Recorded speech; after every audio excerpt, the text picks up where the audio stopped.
Elle s'écrit toujours en vers, la légende du chaudron, qui chante même en enfer, la gloire de ces champions. On a connu les tempêtes, qui grondent certains soirs, quand l'ombre de la défaite abîme la couleur de l'espoir.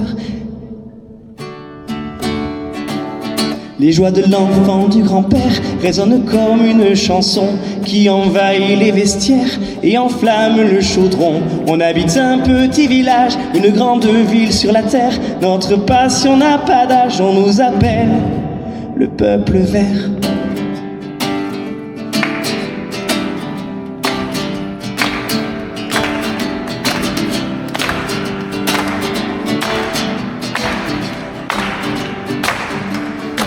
Les soirs de rage, de vague à l'âme, quand le naufrage devient cauchemar. Dans les tribunes, hommes et femmes changent la peur en victoire. Car si le chagrin et le doute blessent le cœur de la panthère, c'est tout un peuple qui prend la route. Geoffroy Guichard s'habille en vert. Les joies de l'enfant du grand-père résonnent comme une chanson qui envahit les vestiaires et enflamme le chaudron. On habite un petit village, une grande ville sur la terre. Notre passion n'a pas d'âge, on nous appelle le peuple vert.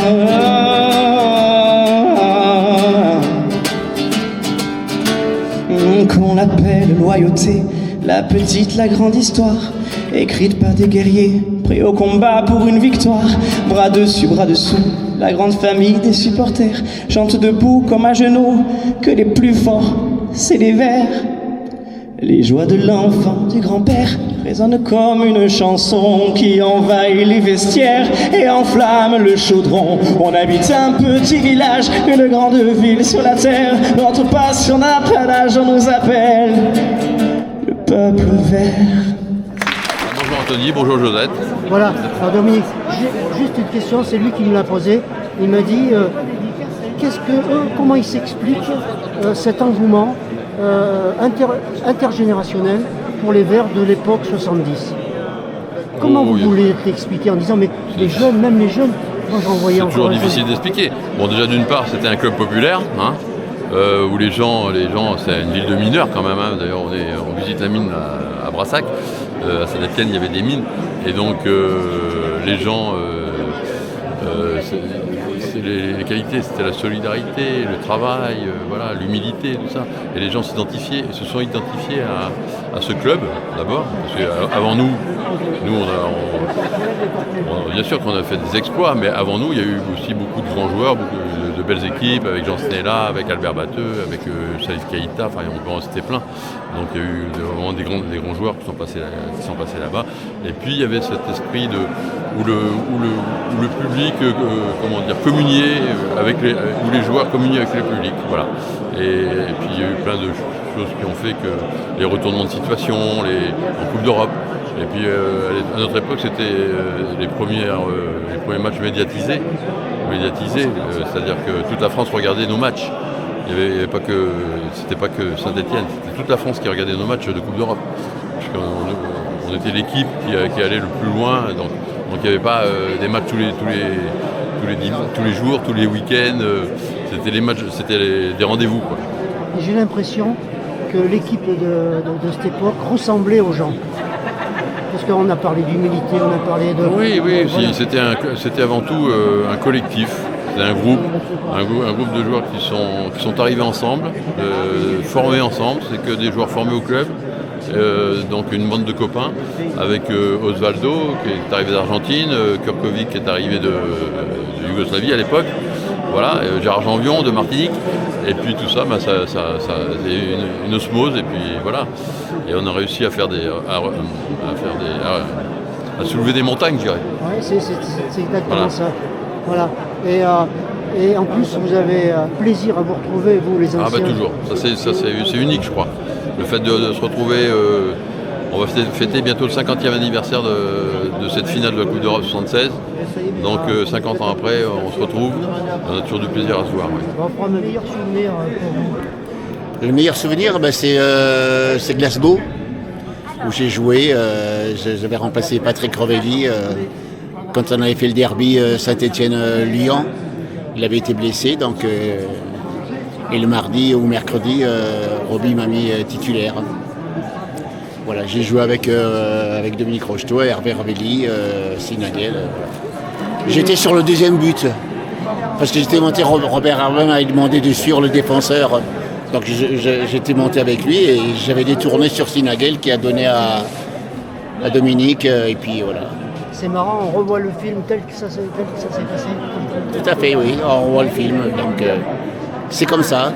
Alors, aujourd'hui, un petit regard sur le foot d'aujourd'hui. C'est trop technique. Il y a plus de télévision. À l'époque, il y avait beaucoup moins. Ils n'auraient pas joué comme un gars comme Dimeco. Il serait rentré et au bout de 3 minutes, il serait ressorti. Et puis voilà. Donc c'est un peu le problème, quoi. Donc maintenant, la télévision d'aujourd'hui, on ne regarde pas trop. On regarde plutôt les buts qui sont inscrits. Mais sinon, les matchs, on n'est pas devant la télé. C'est comme ça. Sur les 90 ans de l'AS Saint-Étienne. Et donc celui-là ne peut pas échapper à tous les passionnés des Verts. J'en ai créé un autre sur l'histoire du stade Bollaert. Et le stade Bollaert, c'est un peu comme le Chaudron, mais version Hauts-de-France. Mais c'est les mêmes racines populaires. C'est la culture populaire. Et c'est le même type de football. C'est-à-dire fait d'humilité, de travail, de labeur, de solidarité et de partage. Et les gens que j'ai vus là-bas, alors ils sont habillés en sang et or, mais je vois les mêmes aujourd'hui ici, ils sont habillés en vert, ils pourraient presque être interchangeables. Déjà pour nous c'est formidable, tous les gens je les vois, ils ont les yeux qui brillent de vous voir. Et vous, est-ce que vous aviez les yeux qui brillaient quand vous êtes arrivé à Saint-Étienne? Bon, c'était pas tellement le cas, c'est-à-dire j'arrive sans connaître la ville, sans connaître le football de France, sans connaître l'Europe. Donc j'arrive à Buenos Aires et je ne parlais pas un mot de français, donc c'était pas très facile pour communiquer. Heureusement qu'il avait Jean-Michel Larquet, que lui, il faisait traduire, d'accord, à travers Robert Herman, le coach. Mais je pense que c'est en avançant, en connaissant mieux mes coéquipiers, en connaissant mieux la ville, bon, je me suis adapté et je crois que j'ai donné ce que Saint-Étienne il attendait de moi et mon coach personnellement. Donc pour moi, je suis divisé dans 2 pays. L'Argentine, qui c'est mon pays de naissance, et la France qui m'a donné beaucoup, non seulement Saint-Étienne, sinon l'entourage qu'il nous a fait aujourd'hui. On se demande pourquoi ça. Bon, on a apporté sûrement quelque chose, mais c'est l'équipe solidaire. Il n'y avait pas de vedettes. C'était une équipe solidaire, c'était une équipe agressive, c'était une équipe qui donnait tout sur le terrain. Et c'est grâce à M. Rocher qui nous a mis dans les meilleures conditions, parce qu'on avait un avion qui nous déposait toujours à dormir chez notre maison, notre lit. Donc on était avancé de 10 ans vis-à-vis des autres clubs. Et Osvaldo, une dernière question. Qu'est-ce qui a changé aujourd'hui? Ça ne va plus. C'est difficile de juger d'un endroit de très loin. D'accord, je suis quand même à 11 km et ça veut dire que j'ai perdu un peu cet intérêt, cet amour,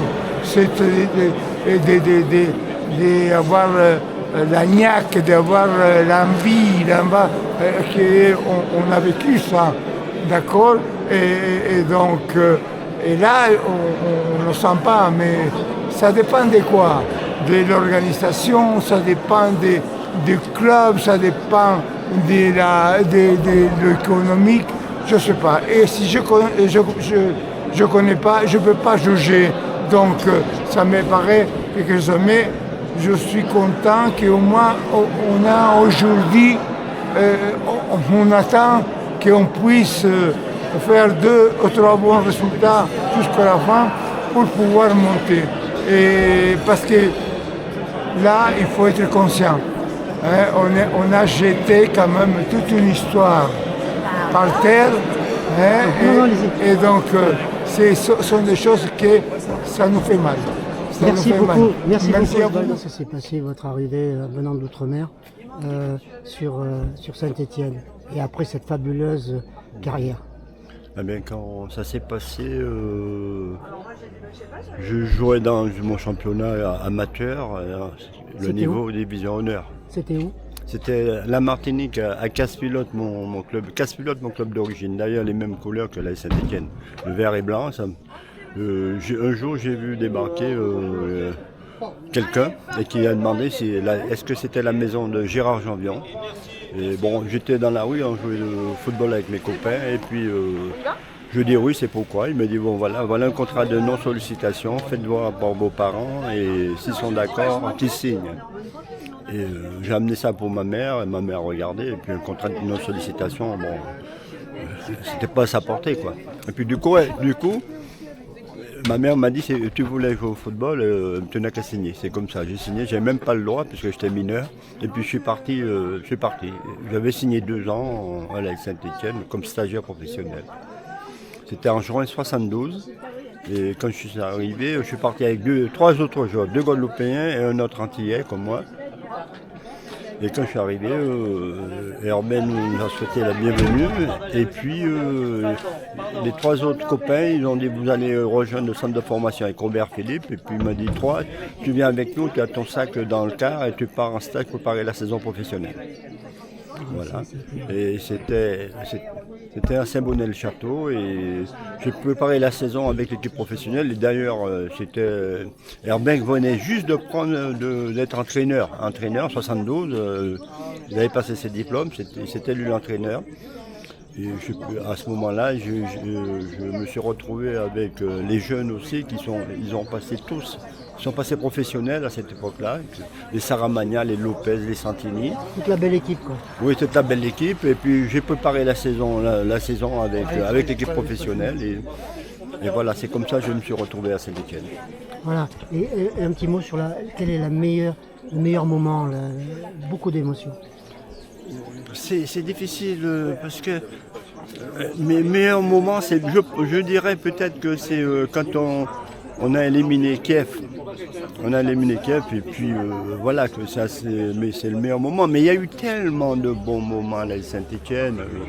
Même quelquefois quand on a perdu, mais on a fait des matchs extraordinaires aussi.